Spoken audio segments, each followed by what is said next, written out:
Let's put it this way. Any politician that knows what he's doing cannot be betrayed by anybody. If there is anybody that betrayed the other, I can say it emphatically that P2B betrayed me. You know, when we started 2023, it was an organic movement. Every Nigerian wanted a change. Every Nigerian was dissatisfied with the way things were going. And everybody wanted a change. And so we and Nigerians felt that there is a new thing that is appearing in the horizon. And because I'm a man looking for the security and welfare of Nigerians, not any politician or any political party, I was sold to it. Nobody drafted me into following the movement. I followed the movement myself. And so when I was chosen to be a spokesperson, I honored it. And then we continued. And everybody knew what I did and my contribution. Because one thing about being a spokesperson is that you are out there. So whatever you're doing is in the public. So whatever you're contributing when you're a spokesperson is out there in the public. And we did. And we achieved what we believed we achieved. And we believed that we won the election. Then after that, what happened? We believed that we were denied. We went to court, up to Supreme Court, and we believed that we did not get justice. Now, our leaders say, calm down. And that was how that chapter ended. What then happened after that? If you did what you did in 2023, if you are a brilliant politician, what you should do is to start preparing, start consolidating for 2027. And the first platform you start with is your party. In Nigeria, there's no room for independent candidacy. So you must have a party, a political party, as your platform. And when we moved into Labour Party, nobody was interested in the structure of the Labour Party because we moved in for the election. So nobody even wanted to ruffle any structure of Labour Party. That was why when people wanted to assault Labour Party, I took it that they wanted to assault our electoral chances, and I fought fiercely against that. When you hear all those other factions fighting Labour Party then, and we always succeeded. Then after that, there now came a convention where we needed now to start showing the world whether we are serious in building a virile democratic party or not. Whatever you told the world before 2023 will not matter in 2027 because there will be no new thing you will tell them. It is what you do from 2023 to 2027 that they will judge you with. And I raised the advice that we said we are fighting against the structure of criminality. We said we are better off even if we lose doing the right thing than winning doing the wrong thing. That this is the litmus test. And then when we entered into the convention, I, as the spokesperson, was not even informed about the convention. I saw it leaked when the letter was leaked in the social media. But because I was not interested in being an executive of Labour Party or being interested in any elective post, I was like, I wanted to keep quiet until P2B himself came out publicly to say, the people that are doing this convention did not consult people. This convention should not go on. This convention should not go on. And then the convention went on after warning them.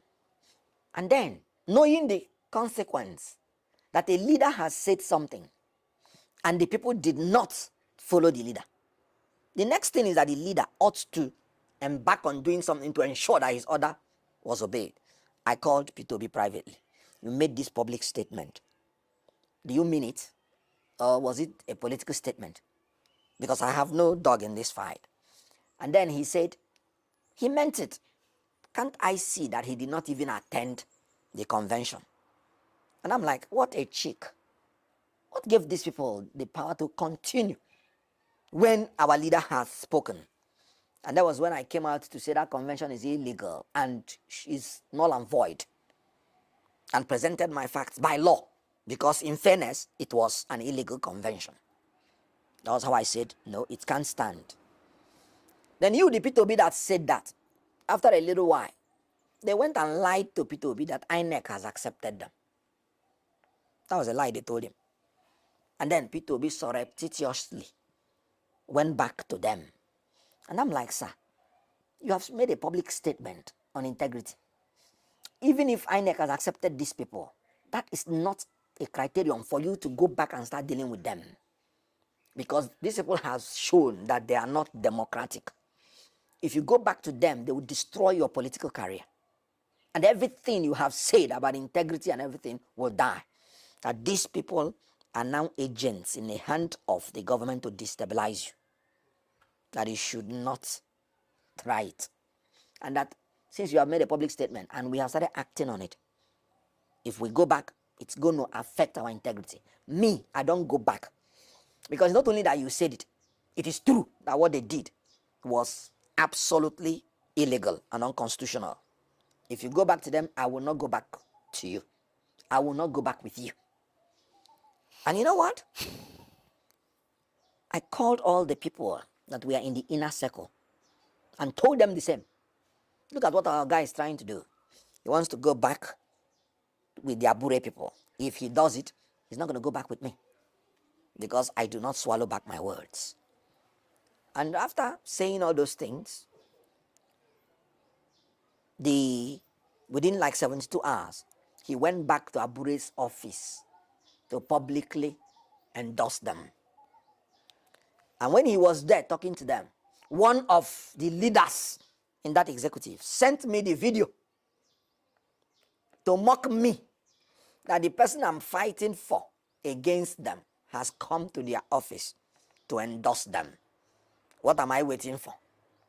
That was the first time I made a public statement that I disassociate myself from anything Abure and his executive. And that was the last time I sat down with P2B to talk. And then we continued. Because I told P2B, if because they lied to you, or even they told you that INEC, because then he didn't know they lied to him, but I know, being a lawyer, I said, assuming without considering that INEC has even recognized them, INEC recognized Tinubu, so why not let us go back with him? So I told him, because one philosopher, Alan Kasdan, he said, never compromise your principles, even if it will lead to difficulty in the short term. Never compromise your principles, even if it will lead to problems, to difficulties in the short term. That's my policy. So, if INEC recognize them and you know they did the wrong thing and you want to go with them, then you are a politician of convenience, not a politician of conviction. And I told him, you are going into a problem.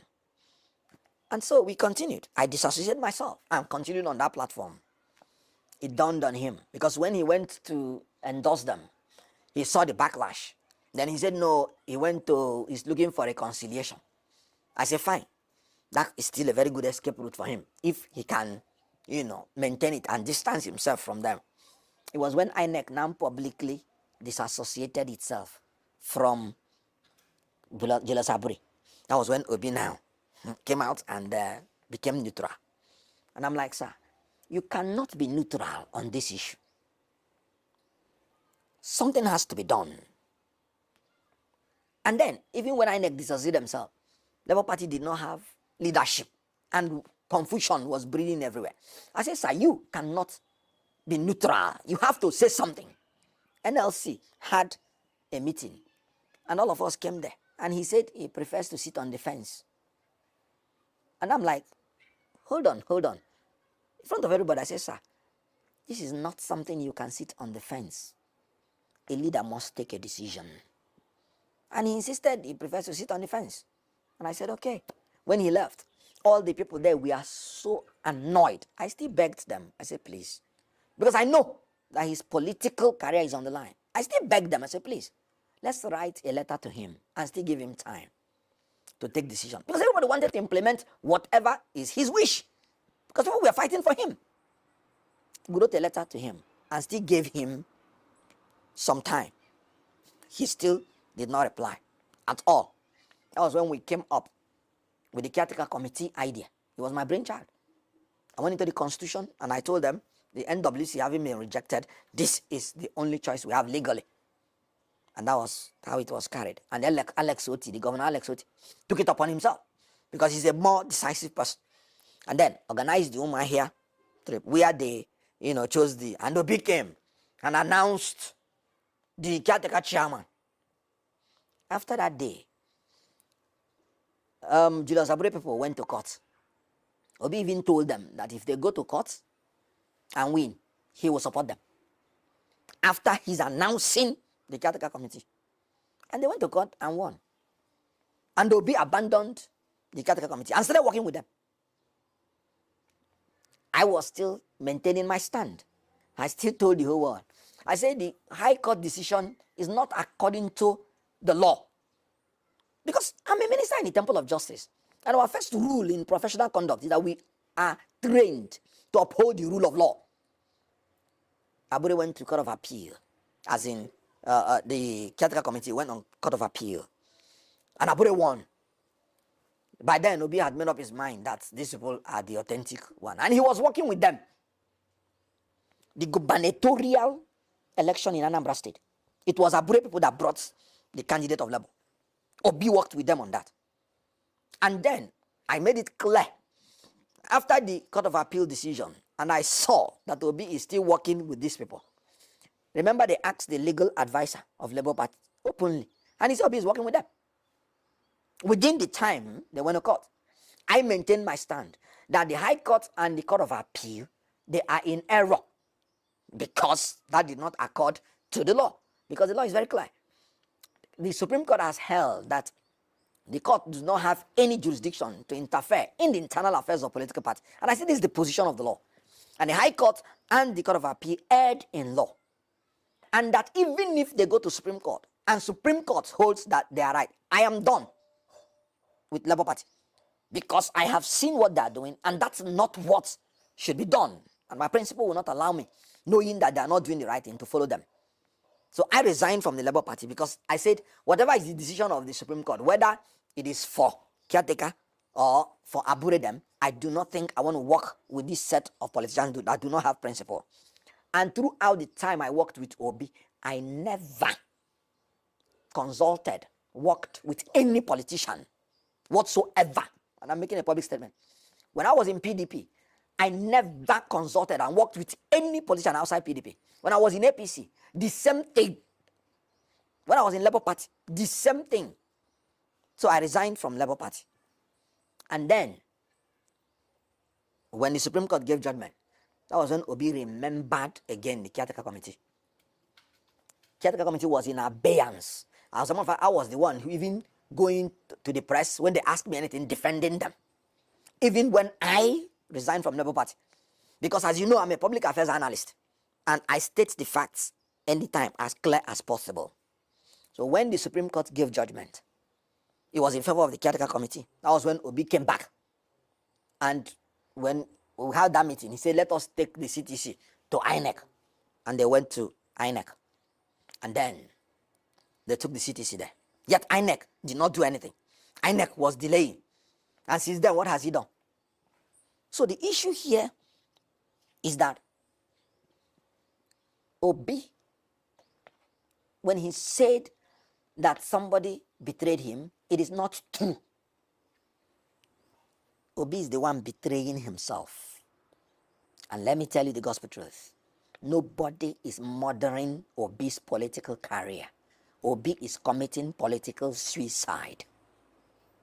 And I mean it. Thank you for watching. Please click on the subscribe button. Bye.